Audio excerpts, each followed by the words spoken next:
mama, don't stress your mind. We coming home tonight. Assalamualaikum warahmatullahi wabarakatuh. Halo anak-anak ibu, selamat pagi. Bagaimana kabarnya hari ini? Semoga dalam keadaan sehat walafiat ya. Amin, amin ya robbal alamin. Oke, baiklah.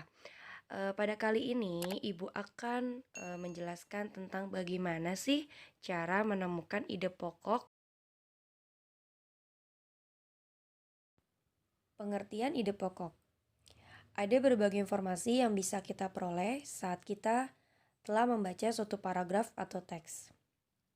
Dari banyak informasi tersebut, pasti ada informasi utama yang disampaikan dalam teks tersebut. Nah, informasi yang disampaikan itu melalui ide pokok dalam teks. Lalu, pengertian ide pokok itu apa sih? Nah, ide pokok itu merupakan inti atau dasar permasalahan dari suatu teks. Ide pokok itu berisi gagasan dasar penulis atau pembuat teks. Oleh sebab itu, ide pokok dalam teks sering juga disebut pokok pikiran atau gagasan utama teks. Oke, selanjutnya, bagaimana sih cara menentukan ide pokok itu? Yang pertama, kalian harus membaca teks seksama secara keseluruhan. Yang kedua, kalian mencari kalimat utama dari teks tersebut. Lalu yang terakhir, ide pokok dapat ditentukan. Nah, dengan kita menentukan ide pokok itu, kalian akan lebih mudah untuk mengetahui inti atau masalah utama yang disampaikan penulis melalui teks yang kalian baca. Oke, Ibu akan tampilkan contoh soalnya, bagaimana cara menentukan ide pokok dalam paragraf. Sebelum kita ke soal, Ibu akan mengingatkan kembali, apa sih ide pokok itu? Ya, betul. Ide pokok itu adalah masalah utama yang dibahas dalam suatu paragraf. Nama lainnya apa? Udah dijelaskan ya? Betul sekali. Nama lain ide pokok adalah pokok pikiran, gagasan utama, gagasan pokok. Jadi, jika nanti ada soal bagaimana cara menentukan gagasan pokok, gagasan utama, dan ide pokok itu sama.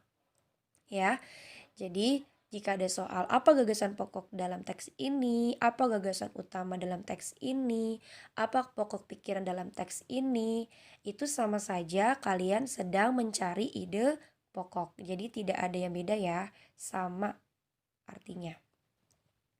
Oke, dalam menentukan ide pokok itu kalian dengan cara sederhananya itu seperti ini. Kalian mengajukan pertanyaan seperti paragraf tersebut membahas tentang apa ya? Jadi kalian sudah menduga-duga di dalam teks ini sedang membahas apa ya? Itu gambaran sederhananya ya dalam menentukan ide pokok. Oke, kita langsung ke soal ya. Misalnya dalam teks ini ada sebuah paragraf, Ibu bacakan. Buah kedongdong memiliki berbagai manfaat. Buah ini bisa dijadikan bahan rujak yang lezat. Buah ini juga bisa dijadikan manisan.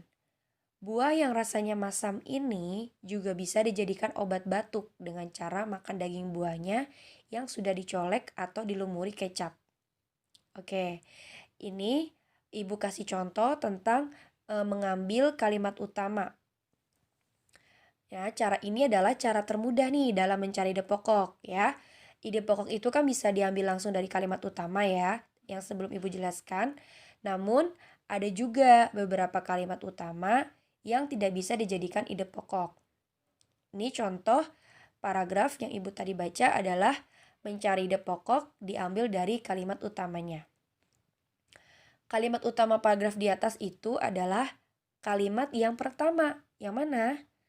Buah kedongdong memiliki berbagai manfaat. Itu kalimat utamanya. Lalu dari situ kita akan mengetahui ide pokoknya. Yang mana ide pokoknya?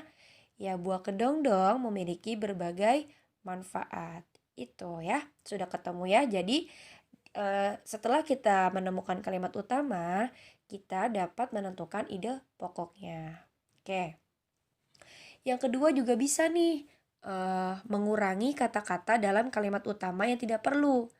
Ya, dengan cara seperti ini. Kan tadi teksnya kan buah kedondong memiliki berbagai manfaat. Itu kan kalimat utamanya.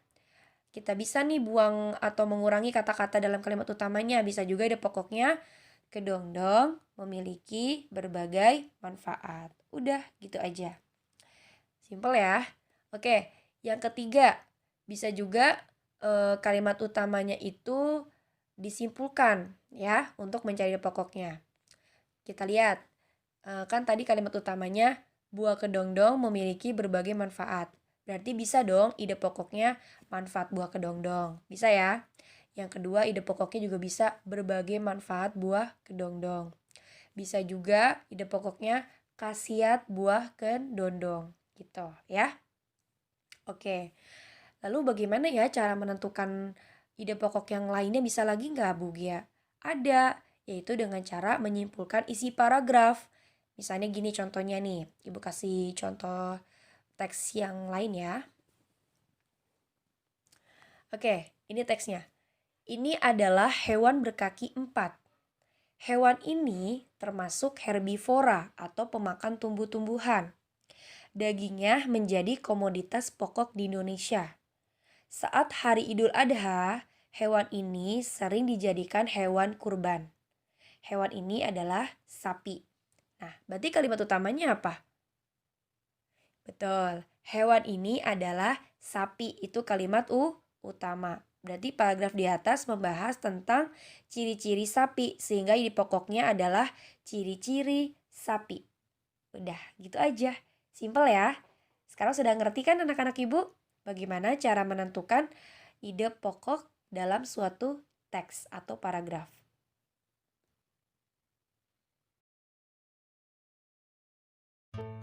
Alhamdulillah, demikianlah materi hari ini mengenai bagaimana cara menentukan ide pokok.